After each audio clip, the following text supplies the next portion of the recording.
जय माता दी, जय मां कामाख्या। कामाख्ये वरदे देवी नीलपर्वतवासिनी त्वं देवी जगत माता योनि मुद्रे नमोस्तुते। कामाख्ये काम संपन्ने कामेश्वरी हर प्रिये काम नाम देहि में नित्यम कामेश्वरी नमोस्तुते। काम दे काम रूपस्ते स्वर्गे सुर सेविते करोमि दर्शन देव्यं सर कामार्थ सिद्धयेत्। ओम महेशानी महामाये चामुंडे मुंडमालिनी आयु आरोग्य ऐश्वर्य देहि में देवी परमेश्वरी। ओम जयंती मंगला काली भद्रकाली कपालिनी दुर्गा क्षमा शिवा धात्री स्वाहा सदा नमोस्तुते। ओम सर्वमंगल मांगल्ये शिवे सर्वासादिके शरण्ये त्र्यंबके गौरी नारायणी नमोस्तुते। ओम दुर्गति नाशिनी दुर्गा जय जय, काल विनाशिनी काली जय जय, उमा रमा ब्रह्माणी जय जय, सीता राधा रुक्मणी जय जय। महालक्ष्मी नमस्तुभ्यं नमस्तुभ्यं सुरेश्वरी हरि प्रिय नमस्तुभ्यं नमस्तुभ्यं दयानिधि। काली काली महाकाली काली के पापनाशिनी खड़ग हस्ते मुंड हस्ते काली काली नमस्तुते। काली काली महाकाली काली के परमेश्वरी सर्वानंद करी देवी नारायणी नमस्तुते।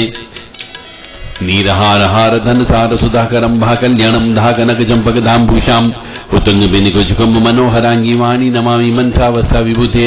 ओम ह्रीं दुर्गाय नमः। ओम ऐं क्लीं ग्लीं ग्लूं राम ह्रीं रूं सं मम आपदूतवाणाय अजामलवदाय लोकेश्वरणाय स्वर्णाकर्षण भैरवाय मम दरिद्र विद्वेषणाय ओम ह्रीं महाभैरवाय नमः। देव राधा ट्रस्ट की तरफ से सत्यवाणी की प्रस्तुति। मैं भगवान से प्रार्थना करता हूं तो भगवान क्यों सुन लेते हैं, और कुछ मनुष्य भगवान से प्रार्थना करते हैं तो क्यों नहीं सुनते हैं। कोई मनुष्य पूजा पाठ करता है तो पूजा पाठ करने के बाद में और ज्यादा तकलीफें बढ़ जाती है, और किसी मनुष्य के साथ ऐसा होता है कि पूजा पाठ करने के पर शांति मिलती है। कई बार हमारे अनुष्ठान करते हैं, हम बड़े बड़े अनुष्ठान फेल हो जाते हैं,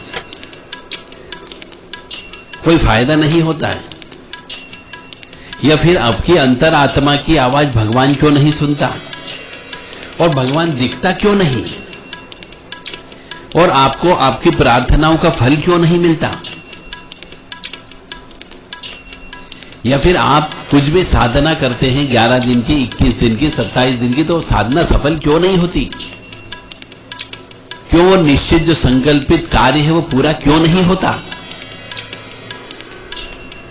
इन सब प्रश्नों के पीछे का जो रहस्य है वो रहस्य है आपके पिछले जन्म के प्रारब्ध कर्म, संचित कर्म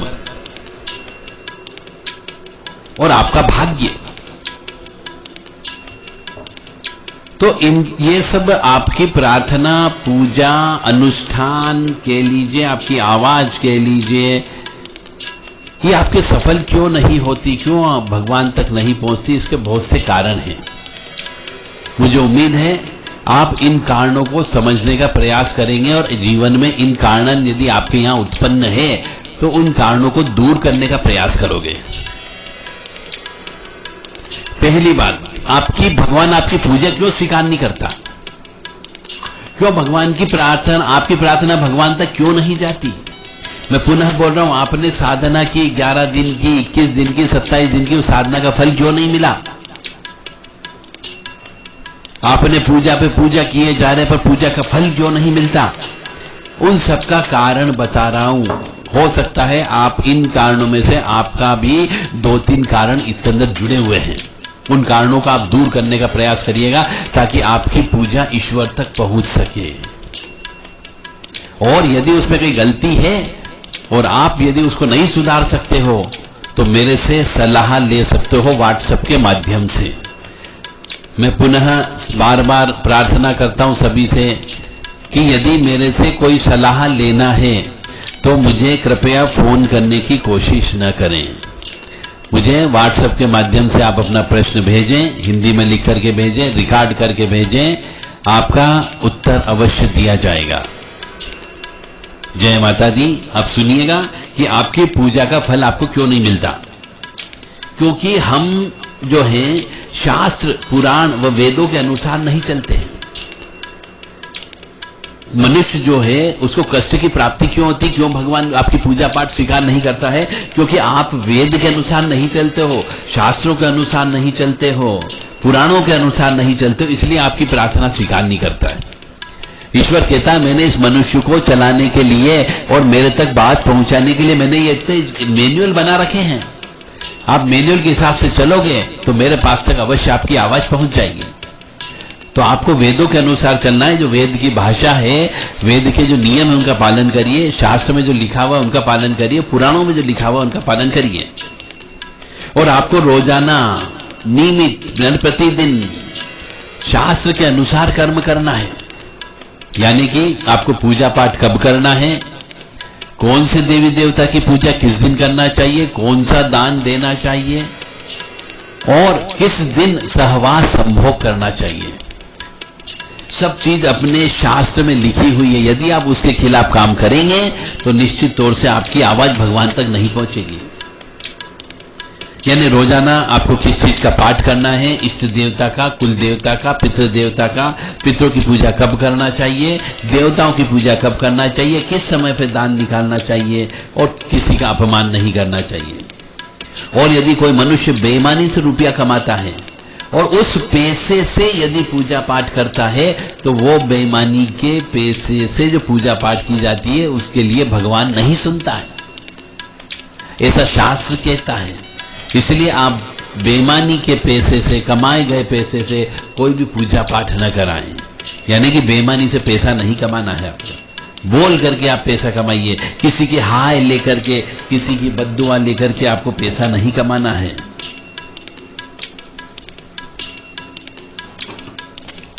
पाप के द्वारा कमाए गए रुपए से भी अनुष्ठान असफल हो जाता है। यानी कि पाप करके आपने यदि कोई पैसा कमाया है तो उससे भी आपका अनुष्ठान काम नहीं करेगा। और अन्याय के द्वारा कमाए गए रुपए से भी यदि आप पूजा करते हैं तो वो भी काम नहीं करती है। अब आपको खुद को निर्णय लेना है कि आपका पैसा बेईमानी का पैसा है या पाप का पैसा है या अन्याय का पैसा है। अब यहां पे ये आता है कि बेईमानी किसे कहते हैं, पाप किसे कहते हैं और अन्याय किसे कहते हैं, ये आपको खुद को इसको परिभाषित करना है। अब आते हैं अपन कि अभिमान पूर्वक, दंभ पूर्वक यदि आप कोई पूजा पाठ कराते हैं, गर्व से आप यदि कोई पूजा पाठ कराते हैं तो वह पूजा आपकी निष्फल हो जाती है। मतलब पूजा कराने के बाद में एक तो पूजा गुप्त होना चाहिए। आपको अभिमान नहीं करना है कि मैंने इतना बड़ा यज्ञ करा दिया या मैंने ये वाली पूजा करवा दी, पेपर में छपवा दिया, फोटो खिंचवा दिए, किसी नेताजी को बुला दिया, भंडारा करवा दिया। नहीं, ये अभिमान हो जाता है, ये दंभ हो जाता है, ये गर्व हो जाता है। तो आपको अभिमान पूर्वक या दंभ पूर्वक कोई भी पूजा पाठ नहीं कराना, गुप्त रूप से पूजा पाठ करवाना है। और पूजा पाठ में शुद्धता, स्वच्छता, पवित्रता का ध्यान रखना है। मन की पवित्रता रखना है, तन की पवित्रता रखना है, क्रिया की पवित्रता रखना है, जो धन लगेगा उसकी पवित्रता का ध्यान रखना है, जो मंत्र बोलेंगे उसकी पवित्रता का ध्यान रखना है और अपना अंतःकरण यानी आत्मा को पवित्र रखना है। तो इतनी चीजों का आपको पवित्रता और शुद्धता और स्वच्छता, तीनों शब्द में प्रयोग करता हूं, इनका अवश्य ध्यान रखें। शुद्ध स्वच्छ पवित्र धन होना चाहिए, शुद्ध स्वच्छ पवित्र मन होना चाहिए, शुद्ध स्वच्छ और पवित्र तन यानी शरीर भी होना चाहिए और मंत्र भी उसी तरीके से शुद्ध बोले जाने चाहिए। इसके लिए आपको किसी एक्सपर्ट शास्त्री या ब्राह्मण की आवश्यकता होगी। जिनको पूजा का कच्चा पक्का ज्ञान है उनको बिल्कुल भी पूजा में शामिल कभी भी मत करिए। आप जो मंदिरों में छोटी मोटी पूजा करते हैं, आरती करते रहते हैं, उन लोगों को भी पूजा का ज्ञान नहीं होता है। वो अधूरी शिक्षा दीक्षा लेकर के मंदिरों में पूजा पाठ करते हैं, तो उन लोगों से कभी भी पूजा पाठ नहीं करवाएं, जो कि जब तक कि उसका पूरा रूप से ज्ञान न हो। और इसलिए भी आपकी पूजा पाठ भगवान नहीं सुनता, आपकी प्रार्थना नहीं सुनता, क्योंकि विधि विधान का पालन नहीं करते आप। विधि विधान का पालन करना चाहिए। जो विधि विधान हमारी शास्त्रों में लिखे हुए, पुराण में लिखे हुए, उन विधि विधान का पालन करना चाहिए। और पूजा पाठ करते समय ये हमेशा ध्यान रखें, कोई भी अनुष्ठान करते समय या कोई भी साधना करते समय मासिक धर्म के नियमों का पालन अवश्य करें, रजस्वला के नियमों का पालन अवश्य करें, एमसी पीरियड के नियमों का पालन करें, और यदि इस दौरान जो अशुद्धता होती है उसकी शुद्धता का अवश्य ध्यान रखें। अन्यथा आपकी पूजा पाठ सब बेकार, लाखों रुपए आपके बेकार, आपकी मेहनत बेकार, आपका अनुष्ठान बेकार, यदि आपने मासिक धर्म यानी रजस्वला के नियमों का पालन नहीं किया तो। और रजस्वला के नियम का पालन करने के लिए आपको शिव पुराण का पाठ करना है। और यदि किसी को इस संबंध में कोई किताब चाहिए तो वो किताब में निःशुल्क आप तक पहुंचाऊंगा, सिर्फ आपको पोस्टेज चार्जेस मुझे देना है 100 रुपए। आपका नाम, पता, phone number, pin code number अवश्य मुझे दें ताकि इससे संबंधित किताब में आपको आप तक पहुंचा सकूं पूरा संपूर्ण ज्ञान। सूतक पातक का यदि आप ध्यान नहीं रखोगे और सूतक पातक के नियमों का पालन नहीं करोगे तो भी आपके यहाँ पर की गई पूजा पाठ अनुष्ठान सब बेकार हो जाता है, आपकी प्रार्थना नहीं सुनते हैं। यानी मृत्यु होने का सूतक और बच्चे होने के सूतक के जो नियम है वो नियम गरुड़ पुराण के अंतर्गत दिए गए हैं, उनका पाठ अवश्य करना चाहिए और उनको सुनना चाहिए और उनका जिंदगी में प्रयोग करना चाहिए। यदि आप सूतक पातक के नियमों का पालन नहीं करते हो तो भी आपकी पूजा पाठ सब बेकार हो जाती है।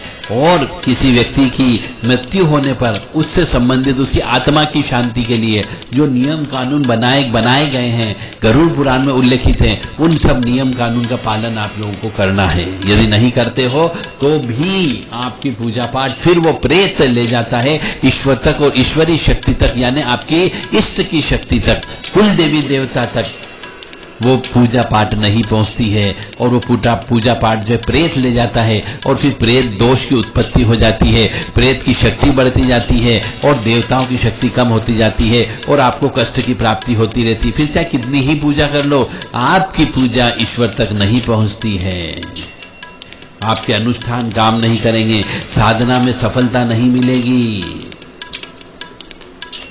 और जो मनुष्य बात बात में ईश्वर को कोसता हो, भगवान को कोसता हो, भगवान को भला बुरा कहता हो, तर्क वितर्क कुतर्क करता हो, मंदिर नहीं जाता हो, पूजा पाठ नहीं करता हो, पूर्णतः नास्तिक हो, ऐसे मनुष्य की आवाज भी ईश्वर तक नहीं पहुंचती है। और यदि कोई मनुष्य हमेशा हर काम में बात बात में असत्य बोलता हो, झूठ बोलता हो, तो उसकी आवाज भी ईश्वर तक नहीं पहुंचती है, उसकी प्रार्थना भी स्वीकार नहीं होती है। ईश्वर में पूर्ण विश्वास रखना चाहिए, ईश्वर में पूर्ण समर्पण रखना चाहिए, पूर्ण त्याग की भावना होना चाहिए, तो ही आपकी पूजा पाठ स्वीकार होगी, अन्यथा स्वीकार नहीं होगी। ईश्वर में जब पूर्ण विश्वास हो तो ही पूजा पाठ करवाइए। यदि आपको 1% भी विश्वास नहीं कि ये पूजा कराऊंगा तो मेरा काम होगा कि नहीं होगा, फालतू पैसे बर्बाद तो नहीं होंगे, यदि 1% भी विश्वास, 1% क्या, मैं तो कह रहा हूं 0.0001% भी यदि अविश्वास है तो आपको पूजा नहीं कराना है। और ईश्वर की पूजा कराते हैं तो अपने इष्ट के प्रति पूर्ण समर्पण भाव होना चाहिए। पूर्ण समर्पण भाव का मतलब हर तरीके का उनके लिए त्याग, शरीर का त्याग, मन का त्याग, धन का त्याग, यानी तन मन धन से उनकी पूजा करना है आपको। उसमें किसी प्रकार का मन में क्षोभ या कष्ट नहीं होना चाहिए। यदि आप झूठा भोजन खाते हो तो भी आपकी पूजा पाठ भगवान तक नहीं पहुंचती है, आपकी अंतरात्मा की आवाज वहां तक नहीं पहुंचती यदि आप झूठा भोजन खाते हो। यदि आप दूसरे मनुष्यों का टिफिन शेयर करते हो, यदि दूसरे मनुष्यों के साथ एक साथ बैठ करके एक दूसरे के टिफिन का भोजन करते हो तो भी आपकी आवाज ईश्वर तक नहीं पहुंचती और आपको कष्ट की प्राप्ति अवश्य होगी और आप दरिद्री भी हो जाएंगे, क्योंकि आपको नहीं मालूम कि जो टिफिन बन करके आया है वो टिफिन सूतक पातक वाले के घर का तो नहीं है, सूतिका स्त्री ने तो नहीं बनाया है। यानी सूतक का भोजन करोगे तो आपके पुण्य क्षय हो जाएंगे और जैसे जैसे आपके पुण्य क्षय होते जाएंगे आपकी अंतरात्मा की आवाज भगवान तक नहीं पहुंचती है। और हो सकता है वो टिफिन किसी मासिक धर्म वाली स्त्री ने बनाया हो, भाइयों के हाथ का बना हुआ हो, और जिसने बनाया हो वो क्रोध में बनाया हो, गुस्से के अंदर बनाया हो, कुड़ करके बनाया हो भोजन, तो जैसा खावे अन्न वैसा पावे मन। इसलिए आपका दिल दिमाग काम नहीं करेगा, आप मानसिक स्थिति खराब हो जाएगी। इसलिए दूसरों का टिफिन बिल्कुल भी शेयर न करें। और जब भी खाना बनाएं उस समय पे ओम नमो भगवते वासुदेवाय का मंत्र हमेशा सुनते रहें, गायत्री मंत्र हमेशा सुनते रहें, महामृत्युंजय मंत्र सुनते रहें। और पिछले जन्म के पाप कर्म आड़े आते हैं, आपकी पूजा पाठ सफल नहीं होती इस वजह से भी, क्योंकि पिछले जन्म के जो आपके पितृ हैं उन पितरों के द्वारा भी यदि कोई पाप कर्म किए गए हैं तो उनका कर्म भी आपको भोगना है। पिछले जन्म में आपने भी कोई पाप कर्म किए, उनका कर्म भी आपको भोगना है। और इस जन्म में भी यदि आपने पाप कर्म किए हैं तो उन कर्मों को भी आपको भोगना है। यानी ये इस 3 प्रकार के कर्म आपके भगवान तक पूजा पाठ पहुंचने में आड़े आते हैं।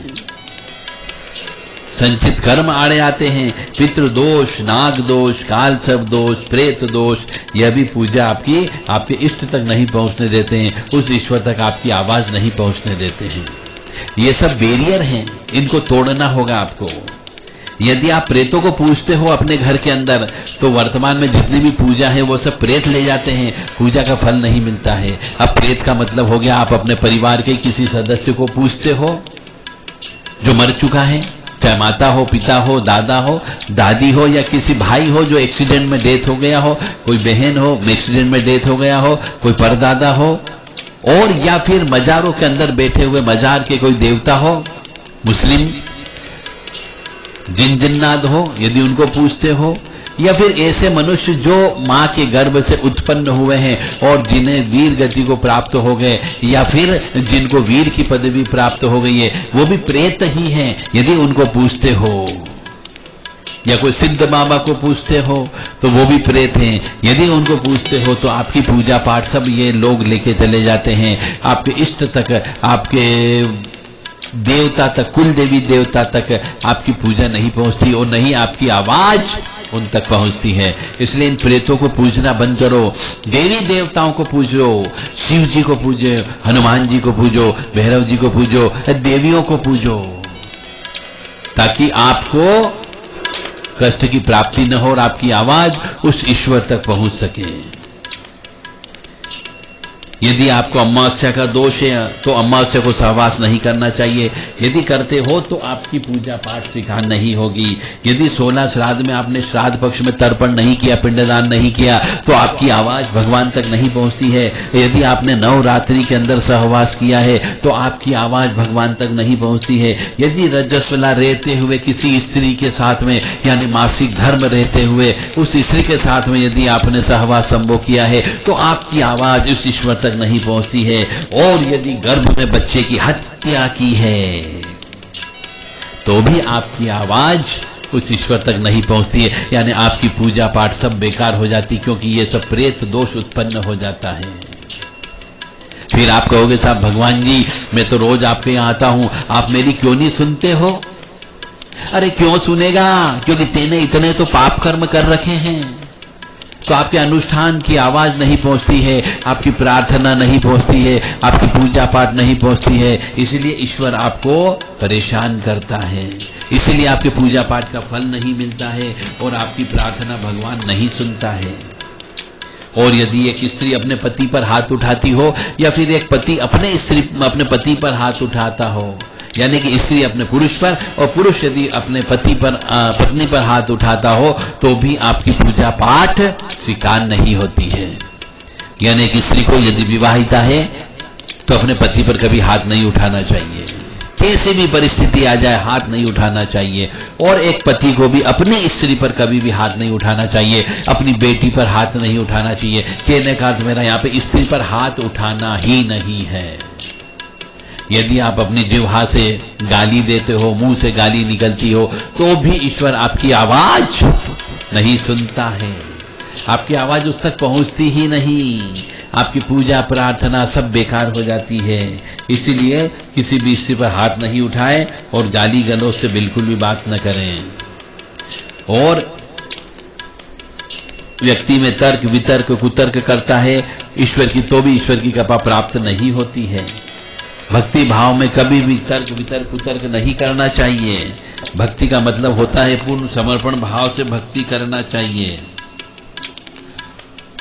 और भगवान को लाभ और हानि की वजह से नहीं पूजना चाहिए। भगवान तो भगवान है, पूजना है न पूजना, चाहे लाभ हो या हानि हो।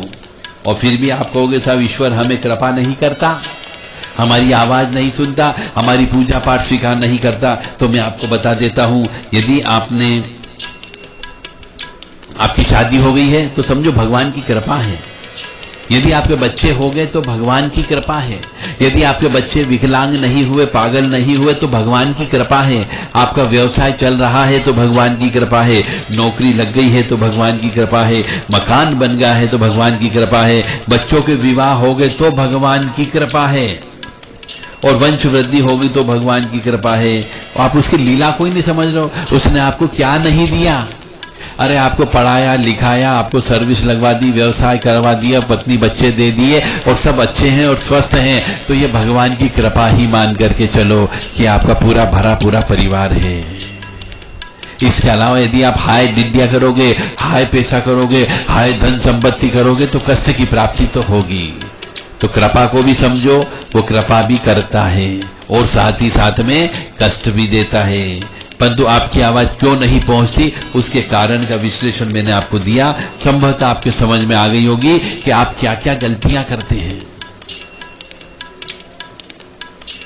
और इन गलतियों को सुधारने का प्रयास करते जाइएगा तो निश्चित तौर से आपके ऊपर ईश्वर की कृपा अवश्य होगी। आपकी आवाज ईश्वर तक जाएगी, आपकी पूजा पाठ ईश्वर अवश्य सुनेगा। पितृदोष है तो पितृदोष का निवारण करवाइए, नाग दोष है तो नाग दोष की पूजा पाठ करवाइए, काल सब दोष है तो काल सब दोष की पूजा करके ये सब दीवालों को तोड़िए। प्रेत दोष हो तो प्रेत दोष को शांत करके दीवालों को तोड़ने का काम करिए। ये सब रोड़े अटकते हैं। और मैं पुनः बोल रहा हूं, आप प्रेतों को मत पूजो, आप अपनी जिंदगी को नुकसान कर रहे हो, अपने भाग्य को खा रहे हो। प्रेतों को पूजना बंद कर दीजिए, चाहे वो किसी भी रूप में हो।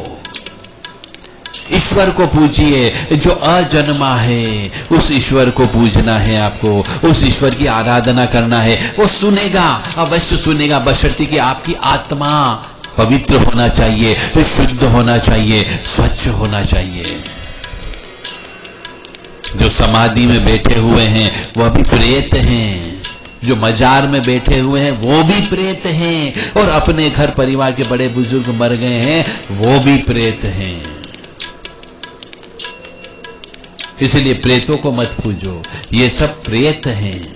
जो वीर हैं वो भी प्रेत हैं, क्योंकि इन सब ने अपनी मां के गर्भ से उत्पन्न हुए हैं, और जो इस प्रकार से मर गए हैं वह सब प्रेत हैं। प्रेतों को मत पूजो, ताकि आपकी पूजा पाठ प्रेत नहीं ले जाएगा।